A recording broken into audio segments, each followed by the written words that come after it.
So you heard good things about copywriting and now you've decided to become one as well. Well, congratulations. This is definitely a very good first step. However, in this video, I'm going to show you 5 common myths that a lot of beginner copywriters believe and that make their journey harder. And I will also going to show you 5 proven tips that will make your life easier and help you get started. If you're new here, then welcome. My name is Shaba. I'm the founder of Game of Conversions, and I'm a copywriter myself, and I also help various online companies boost their conversion rates with email marketing, with conversion rate optimization, with UX, and all these good stuff. However, when I got started, I was first and foremost a copywriter, and I learned a lot of mistakes on the road, and now I want to share these with you. So buckle up and let's get started.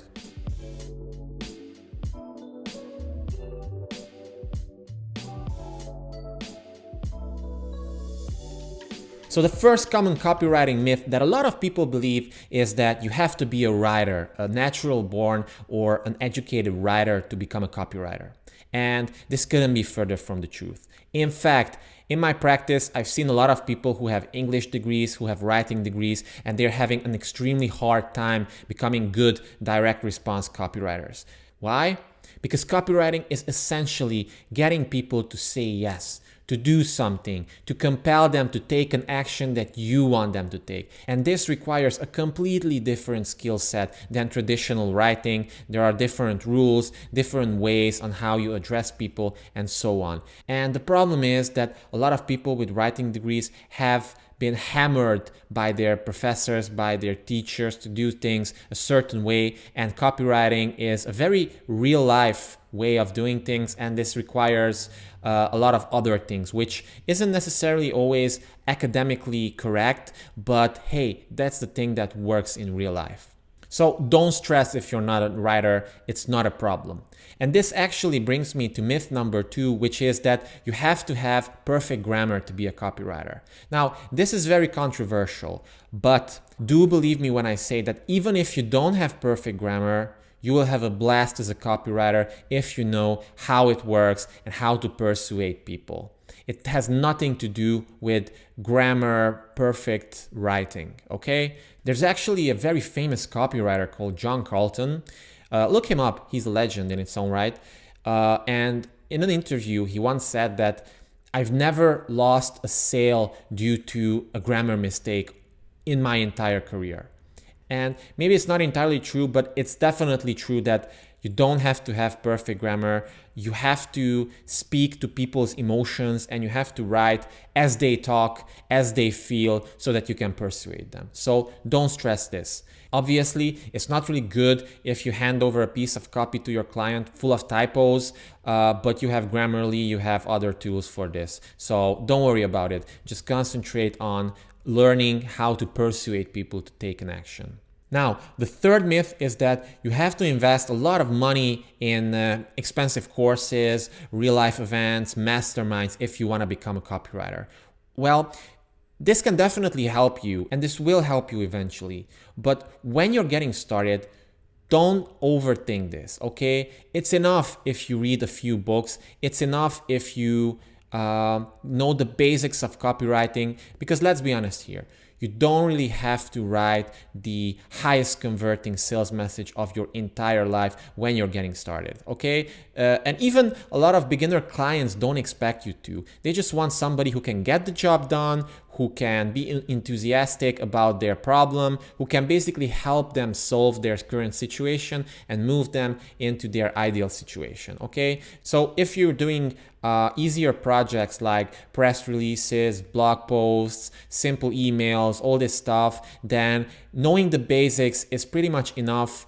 More experience will come with time and obviously with more projects completed, and then you can invest more in courses, in masterminds, and all these more sophisticated things. So if you're on a budget, if you can read the Boron Letters, which is a legendary book, or if you can read something from Joseph Sugarman, like the Adweek Copywriting Handbook, or maybe something more old school, it's gonna be fine in the beginning, okay? You can also join various free Facebook groups like Copy Hackers, the Copywriting Club, the Gary Halbert something group. You can join all these and you can get a lot of information, a lot of helpful people to get you started on your journey as a copywriter. Now, the fourth myth is actually very interesting, which I also had a lot of problems in the beginning, is that a lot of people think that you have to write everything from scratch, which is simply not the case, and not because you swipe everything or you use a lot of templates. No. Actually, you can use a lot of templates to make your life easier, but the most important thing is to really know the audience, the target audience that you're writing for. And in order to do this, you have to do customer research. You have to gather something called voice of customer data to really discover what your audience feels, what are their pains, fears, hopes, and dreams, their desires, their barriers that might prevent them from buying. So your job as a copywriter is to discover this, and your clients should be able to point you to relevant pieces of content that you can gather this from. So you can check out comments on popular blog posts from them. You can check out YouTube comments. You can check out even Amazon reviews of books which are in the same topic as the product that you are writing for, and discover what people are actually talking about them. And then you can use all this information to construct your messages, your entire sales and marketing message based on what the target audience actually thinks and actually feels, okay? So you don't have to come up with anything here. You can definitely model other copywriters, swipe some of their stuff, but your most important job is to incorporate all that voice of customer data into your writing and editing. And actually editing often takes longer than writing itself. So don't worry about it. You don't have to write from scratch. Just Google copywriting formulas, copywriting frameworks, copywriting templates. You'll get a lot of useful information that will help you get started, and then combine this with your voice of customer data and you're golden. And finally, the fifth myth is that a lot of people think that you have to get your copywriting perfect each and every time. And they're afraid, and rightfully so. I was also afraid when I got started. I constantly felt that if my writing wasn't perfect, and obviously it wasn't, it still isn't, then, I would lose respect in the eyes of the client. I would basically feel like a failure. And what I've discovered, and what other copywriters are also saying, is that copy, while extremely important and the backbone of your whole sales or marketing message, is just one part of the equation. Let me give you an example. If you're writing copy for Facebook ads, which I don't really recommend in the beginning because they're very complex in their own right, the copy is just one thing, but the image of the ad, the placements, the conversion objective, the targeting, the correct setup of the Facebook pixel, the message matching between the landing page and the Facebook ad, the strength of the offer, the branding of your client that you're writing for. All these things, they have a huge impact on the final conversion rate. And a lot of copywriters are stressing that if the conversion rate is low, then it must be because their copy is not good enough. And a lot of clients are also blaming copywriters here, but this couldn't be further from the truth. Oftentimes, copy is very, very important, but it usually depends on way more things that you can count right now. And the most important thing is the strength of the offer. So a lot of clients will hire copywriters, but they have a shitty offer. And in that case, if people don't want it, if it doesn't resonate with the correct audience, then no matter how good of a copy you write, it won't convert. And you will feel bad and you will think that it's your fault, but it's not. So do consider this when you're taking on projects, when you're writing. It's not all about you. Copy is only one part of the equation, okay? It's very important, but it's not everything. So now that we're done with the myths, it's time for the 5 proven tips that will help you get started. And the first tip is actually that regardless of the language you're writing in, you have to know that language well. So if you're writing in English and your native language is English, then you're in an advantage here. But if you're from another country and your native tongue isn't English, then you have to learn English really well, because otherwise you'll be at a disadvantage. And do remember the first 2 myths. You don't have to be a writer and you don't have to have perfect grammar. So Even if you make a few mistakes because your native tongue isn't English, it's not the end of the world, not necessarily, because if you use the correct persuasion techniques and you know the feelings, the pains, fears, desires, hopes and dreams of the target audience that you're writing for, they're not gonna care about a few typos, a few mistakes here and then. They're gonna be persuaded. And if you have perfect writing, but you cannot resonate with your audience, it doesn't matter. It's just not going to convert. So do keep this in mind. Now, the second tip I have for you, and please always keep this in mind whenever you're writing something as a copywriter. When you're writing copy, you are a behavioral scientist. You are not a writer. You are not an SEO writer. You're not a literature guy or something like that. You are a behavioral scientist, because your only job is to get people to click on a button, buy something, subscribe to something, sign up for something. So basically to do the action you want them to do. That's your only job. And this isn't writing. Writing is just a method of communication. This is behavioral science. You're inducing a change in people and basically getting them to do something that they wouldn't have done otherwise. So always keep this in mind. Tip number 3, start using a project kickoff questionnaire with your clients, always. And this is very important because, again, if you use this correctly, you will never have to write again from scratch, ever, because your client will supply you with all the necessary information that you need for your projects. For example, in my questionnaire, I use around 25 questions or so, 25 questions. And usually these relate to some basic demographic questions about the target audience that you're gonna write for. What are the features of the product? What are the benefits of the product? There's a huge difference between the two. Features are basically characteristics, and benefits are how the product actually helps people in real life.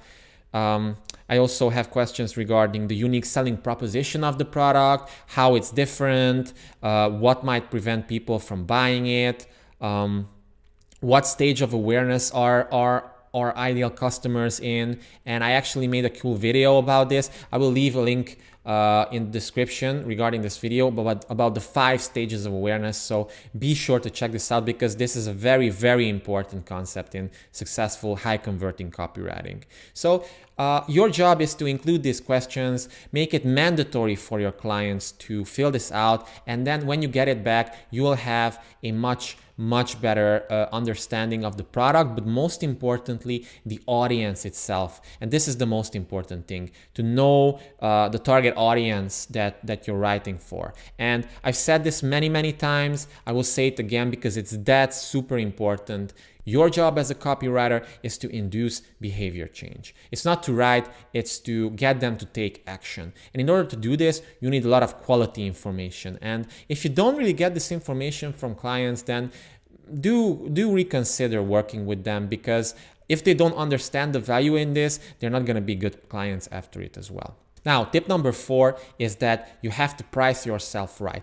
I actually made a standalone, very detailed video about this, and I will leave a link below this video that will take you to it. Be sure to watch it, because it will help you establish correct pricing for different project types, for different brackets, for different markets as well. So you definitely want to check this out. But in a nutshell, pricing is very important. I don't recommend that you price yourself based on hourly or, God forbid, per word basis. Always price based on project fee, because this is the most transparent for the both of you, and it sets expectations in a different way than if you were to price in an hourly basis. So this is very important. And also the dollar amount that you charge for a project will obviously signal the client about your worth, about how you think about yourself, your confidence, your experience. So never underprice yourself, because A, you're gonna make far less money, and B, clients are actually gonna think that you're bad. So do avoid this, and obviously don't overprice yourself either. But there's a really nice sweet spot, which is usually bigger than you might think. So check out that other video for more details, and you will get your answers to this question.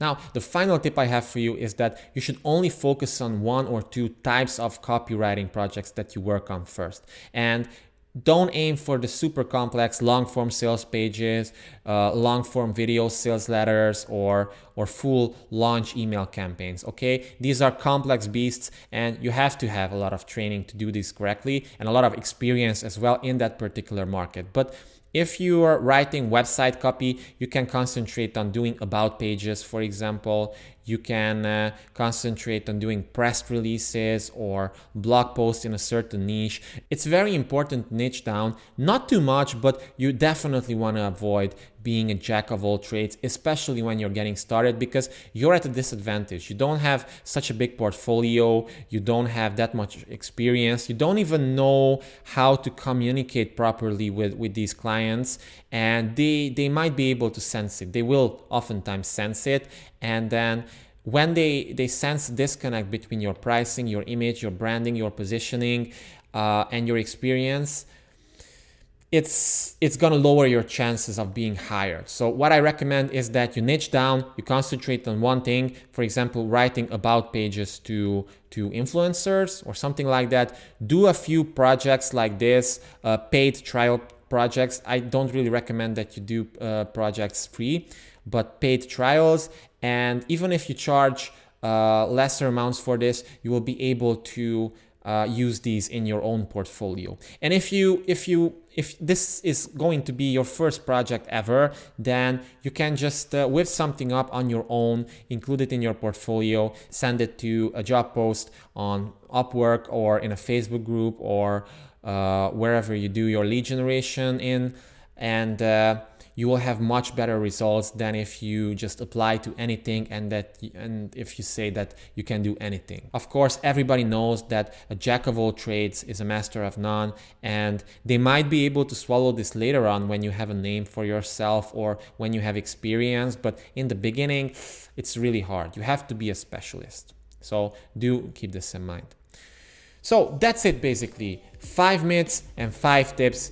I will leave more details in the description below, as well as a few links to other videos, helpful videos that will help you on your copywriting journey. And leave a comment on your experience. Leave a comment on what you found most helpful regarding this video, or what would you like to hear more about as a beginner copywriter. I'm always open to new ideas, and I might make my next video about that as well. But if you like this video, then make sure to leave a like and subscribe to the channel if you're new here, because I'll be releasing more content such as this video in the near future. So you definitely don't want to miss this. Click the subscribe button, click the notification icon so you don't miss it, and see you in the next one. Thanks again. Cheers.